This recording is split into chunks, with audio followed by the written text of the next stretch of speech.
దూరదేశంలో ఓ యువకుడుండేవాడు. అతని పేరు మాధవన్. అతను తనకి తానే మాటిచ్చుకున్నాడు. తను ఎలాంటి అమ్మాయిని పెళ్లి చేసుకోవాలనుకున్నాడంటే, తను అందంగానూ ఉండాలట, అలాగే తెలివైందిగా కూడా ఉండాలట. అలాంటి అమ్మాయి కోసం వెతుక్కుంటూ ఎన్నో మైళ్ల దూరం ప్రయాణించాడు. ఆ అందంగా ఉండే అమ్మాయి తెలివైందిగా ఉండదు. ఒకవేళ తెలివైందైతే అందంగా ఉండదు. చివరికి అతను తన కలల రాకుమారిని వెతుక్కుంటూ వెళ్ళాడు. అలా అతను విజయనగరానికి చేరుకున్నాడు. ఈ ప్రపంచమంతా తిరిగి చూసేశా నేను, కానీ ఒక్క అమ్మాయి కూడా దొరకలేదే. ఒకవేళ నేను పెళ్లి అవ్వకుండా జీవితాంతం ఇలాగే మిగిలిపోతానా?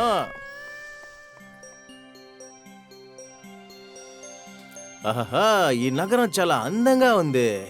అలాగైతే ఈ అందమైన ఊర్లో నా అందమైన రాజకుమారి దొరుకుతుందని నాకు నమ్మకం ఉంది. రోజంతా ప్రయాణం చేసి అలిసిపోయిన మాధవన్ అక్కడ ఒక చెట్టు నీడలో విశ్రాంతి తీసుకోవాలని పడుకున్నాడు. అలాగే నిద్రించాడు కూడా. ఎప్పటిలాగా నేను అందరినీ ఒక ప్రశ్న అడుగుతాను, దానికి సమాధానం చురుగ్గా చెప్పాలి. ఆహా, అడగండి తాతయ్య, అడగండి. హా, ఈరోజు నేను కూడా నడుముని గట్టిగా బిగించుకునే వచ్చాను. నిదానంగా అడగండి. ముందు ఒంట్లో చురుకుదనం తీసుకురా, ఆ తర్వాత చురుగ్గా సమాధానం చెప్పచ్చు. సరే చెప్పండి, నా దగ్గర ఒక మేక ఉంటే దాన్ని అమ్మకుండా దాని ద్వారా ఎలా డబ్బు సంపాదిస్తాను? మేక ద్వారా డబ్బు సంపాదించాలంటే దాన్ని అమ్మి తీరాలి కదా మరి. కొంచెం కొంచెం పొదుపు చేసి. లేదు, ఇది తప్పుడు సమాధానం. మీరు చెప్తే నేను ప్రయత్నించి చూడనా తాతయ్య? తిను అమ్మాయా లేక అప్సరసా? అలాంటి మేక నా దగ్గర ఉండిందంటే దానికి తినడానికి తిండి పెట్టి తాగడానికి నీళ్ళిచ్చి దానికి సేవలు చేసుకుంటాను.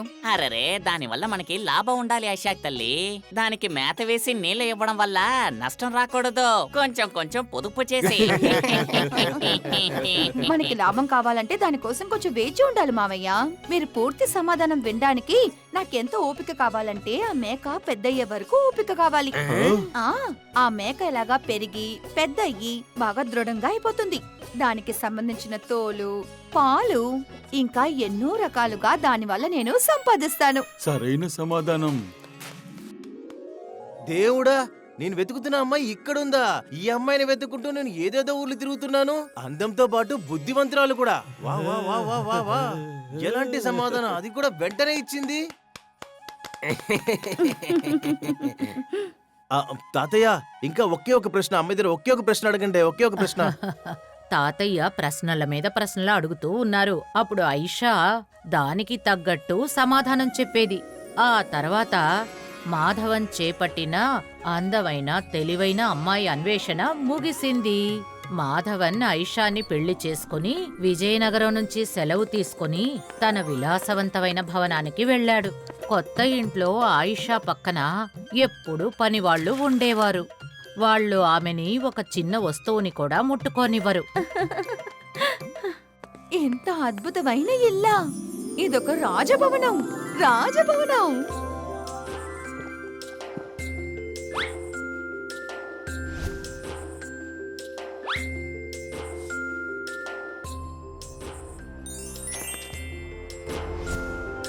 ఏ ఆయిషా అయితే గ్రామం అంతా హుషారుగా తిరిగేదో, ఇప్పుడు ఆమె ఒక రోజు మొత్తం 2 అడుగులు కూడా వేయలేకపోతోంది. ఎలాగైతేనే మొత్తానికి ఆయిషాకి తన ఈ కొత్త జీవన విధానం చాలా బాగా నచ్చింది. మెల్లమెల్లగా సమయం గడుస్తూ వచ్చింది. తర్వాత శరీరానికి అవసరానికి మించి విశ్రాంతి దొరికినందువల్ల ఆయిషా శరీరంలోని భాగాలు ఒక్కొక్కటిగా పనిచేయడం మానేశాయి. ఆయిషాని చూడ్డానికి మాధవన్ పెద్ద పెద్ద హకీం వైద్యుల్ని పిలిపించాడు. కాని ఏ ఔషధమూ ఆయిషాని గుణపరచలేకపోయింది. మెల్లమెల్లగా ఆయిషాకి అనారోగ్యం చేసిందన్న విషయం ఎగురుకుంటూ తన గ్రామమైన విజయనగరానికి చేరింది. నేను తన్ని నయం చేస్తాను. నేను బయలుదేరుతున్నాను. సరే సరే, నేను వెళ్ళి నా ఆయిషా తల్లిని నయం చేస్తాను. తాతయ్య చెప్పిన మాటలు విని గ్రామ ప్రజలు అయోమయంలో పడ్డారు. ఏ అమ్మాయినైతే హకీం వైద్యులే నయ్యం చేయలేకపోయారో తనని తాతయ్య ఎలా నయ్యం చేయగలరు? తాతయ్య అక్కడి నుంచి బయలుదేరి తిన్నగా మాధవన్ భవనానికి వచ్చి చేరుకున్నారు. తాతయ్య మీరా? ఆహా, నేను వచ్చేశాను. నువ్వు ఇక మీదట దేనికి దిగులు పడదు ఆయిషా తల్లి. నేను నయం చేసే ఇక్కడి నుంచి వెళ్తాను. మీరు ఇక్కడికి వచ్చినందుకు నా కృతజ్ఞతలయ్యా. మీరేం చెప్తారో అలాగే చేసేద్దాం. మీరు నా ఆయుషాన్ని గుణం చేస్తే మాత్రం చాలయ్యా. ఖచ్చితంగా. ముందు మిగతా వాళ్ళు చేసే వంటలో నాకసలు నమ్మకం లేదు. మీరు ఏం మాట్లాడుతున్నారు? ఇక్కడున్న వంట మనిషి మా నాన్న, వాళ్ళ నాన్నకి, వాళ్ళ నాన్నకి వండి పెట్టేవాడు. లేదు, మీరేం బాధపడద్దు. మీరు చెప్పారంటే నేనే కావాలంటే వండి పెడతాను. దానికి అవసరం లేదు. నేను నా చేత్తో చేసిన వంటనే నేను తినిపిస్తాను. మరో విషయం, నన్ను అడగకుండా నేను చెప్పేంత వరకు ఎవరూ తన దగ్గరికి వెళ్ళకూడదు. మనిషి మాత్రమే కాదు, తన నీడ కూడా పడకూడదు. నీడ కూడా పడకూడదా? మరి ఇంటి పనులు మొత్తం ఎవరు చెయ్యాలి? అన్నిటినీ ఆయిషా చేస్తుంది. పని వాళ్ళు ఉన్నా సరే లేకపోయినా సరే నువ్వు ఈ ఇంటిని అద్దంలాగా మెరిసేలా చెయ్యాలి. కానీ గీని అన్నావంటే నేను ఇక్కడి నుంచి వెళ్ళిపోతాను. వద్దు తాతయ్య, మీరు వెళ్ళొద్దు. మీరెలా చెప్తే అలా చేయడానికి నేను సిద్ధంగా ఉన్నాను. మరుసటి రోజు నుంచి తాతయ్య ఎలా చెప్తారో అలా ఆయిషా మొత్తం రొటీన్ చేంజ్ అయిపోయింది. తాతయ్య వంట చేసి మేడ మీద పెట్టి వచ్చేస్తారు. అక్కడికి వెళ్ళాలంటే ఆయిషా మెట్లెక్కి వెళ్ళాలి. దాంతో పాటు షరతు ప్రకారం ఆయిషా మిగతా వారి సహాయం లేకుండా ఇల్లు దగదగ మెరిసిపోవడానికి శ్రమపడ్డం మొదలుపెట్టింది. ఇప్పుడు పని చేయడం మొదలు పెడితే ఆయిషా శరీరంలోని ఎముకల్లో బద్ధకం అనే తుప్పు పోయే తీరుతుంది కదా. ఆయిషా బద్ధకం పోయిన తర్వాత సూర్యుడు అస్తమించిన ఆ రోజుతో నయమైపోయినట్టు అనుభూతి చెందింది. ఇంతకు ముందున్న హుషారు ఆయిషాకి తిరిగొచ్చింది. కానీ తన మెదడు ఇంతకు ముందులా హుషారుగా మారిందా అని చూడడానికి పరీక్షించే సమయం ఇంకా బాకీ ఉంది. మాధవన్, నా ప్రశ్నకి నువ్వు సమాధానం చెప్పాలి. అది కూడా వెంటనే.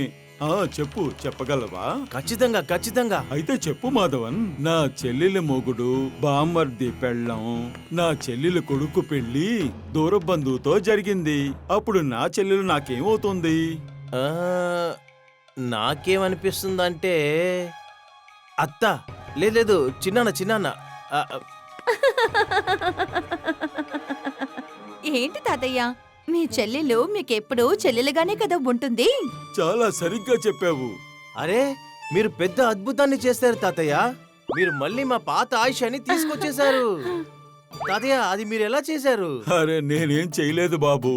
తను విజయనగర్లో ఉన్నప్పుడు గ్రామంలో ఉన్న వాళ్ళందరికీ సహాయం చేస్తుంది. రోజంతా తన నగరంలో ఈ మూల, తను ఆ మూల. చెప్పడానికి ఏముంది, రోజంతా చురుగ్గా ఉంటుంది.